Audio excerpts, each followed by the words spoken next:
Bagaimana caranya kita bisa istiqamah dalam beriman kepada Allah di saat tidak ada siapapun melihat kita, dan bagaimana cara kita terhindar dari dosa pada saat kita sendirian, agar kita tidak tertarik kepada dosa pada saat sendirian. Maka keluarlah dari kesendirian itu, lari dari kesendirian itu.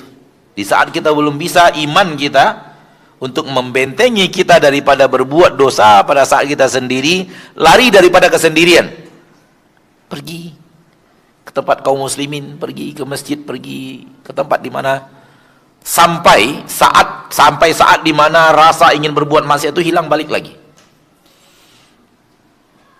Kalau iman kita tidak bisa menghalangi kita dan membentengi kita untuk tidak berbuat maksiat di kala sendiri,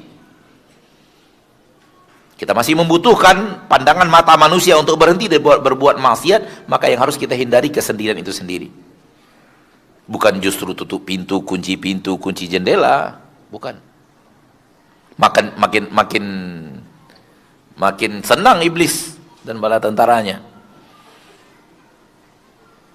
ketika kita belum bisa, iman kita belum bisa menghadang dosa di saat kita sendiri. Ketika iman kita benar-benar bagus dan baik, kita akan sadar bahwa kita tidak pernah sendiri. Di saat iman kita bagus, di saat iman kita benar, di saat iman kita pas pada iman yang diinginkan Allah, maka kita tidak akan pernah merasa kita sendiri. Di kanan ada malaikat yang mencatat, di kiri ada malaikat yang mencatat. Kapan kita sendiri? Di depan kita ada malaikat penjaga hafallah, di belakang kita ada penjaga malaikat hafallah. Minimal ada 4 malaikat yang bersama kita kemanapun kita pergi. Dan dari atas Allah melihat kita kemanapun kita pergi dan dimanapun kita berada. Belum lagi malaikat-malaikat yang lainnya, Allahu a'lam kalau ada. Belum lagi yang selain malaikat kalau ada, wallahu a'lam, kita tidak tahu, alam gaib. Tetapi setiap manusia ada malaikat pencatat yang selalu bersama, dan ada malaikat hafadzah yang selalu bersamanya.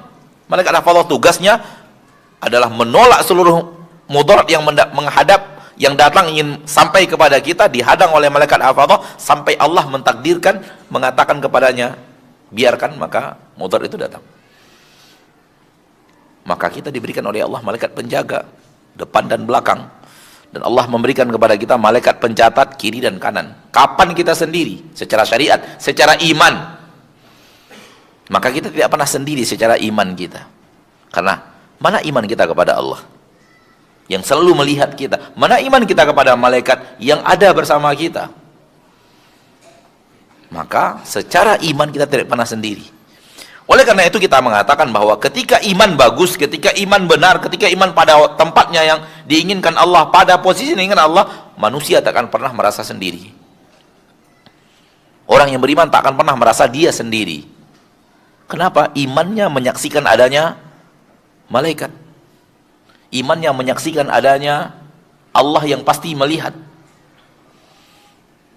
Bagaimana dia akan merasa sendiri? Justru inilah yang membuat mereka senang sendiri, karena mereka ingin bersama Allah yang mencintainya. Nah,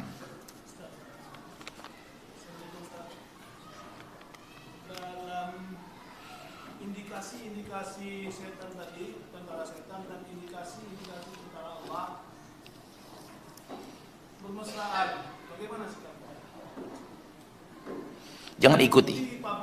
Jangan ikuti saja. Udah cukup, jangan diikuti, karena ada hal yang aneh. Nah, ada hal yang aneh di situ. Karena kalau mereka berperang dalam forum itu oke, tapi kalau tidak berperang ada hal yang aneh. Itu sudah indikasi yang tidak baik. Karena yang ada dalam agama Allah perperangan bukan kemesraan. Nah, silakan. Assalamualaikum Ustaz. Waalaikumsalam. Akuan, ini ada kasus orang tua yang sakit berkepanjangan, sudah dibawa anaknya berobat kemana-mana, namun tidak sembuh, dan keputusan anaknya, si orang tuanya lalu koma, dibawa ke dukun berobat. Dibawa ke dukun, orang tua ini koma nih, tapi sampai mati. Jadi pertanyaannya, apakah si orang tua itu berdosa syirik atau anaknya saja yang berdosa syirik? Orang yang tidak melakukan maka tidak menanggung dosa. Dalam hal ini orang tua itu tidak melakukan. Dalam hal ini orang tua itu tidak melakukan karena ketika itu rufi'al qalam, pena sudah diangkat karena dia tidak sadarkan diri, maka dia tidak akan menanggung sesuatu yang tidak dia kerjakan, yang mengerjakan anaknya. Maka orang tua tidak menanggung apa yang dilakukan oleh anaknya. Di dalam Al-Quran, alla taziru waziratun wizra ukhra, seorang pelaku dosa tak akan menanggung dosa orang lain yang melakukan dosa.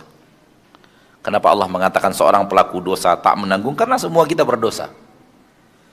Karena semua kita berdosa.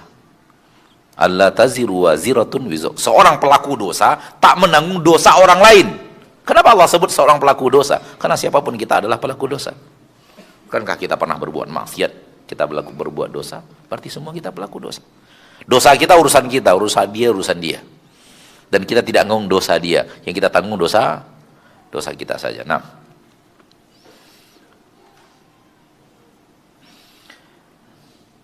bagaimana hukumnya seorang yang mengikuti kegiatan senam yoga? Anda tidak terlalu tahu bagaimana senam yoga itu, apa yang terjadi di senam yoga itu, apakah ada akidah-akidah tertentu dalam senam yoga tersebut. Anda tidak tahu sama sekali. Dan hukum orang yang tidak tahu tak boleh menjawab. Iya kan? Saya tidak tahu.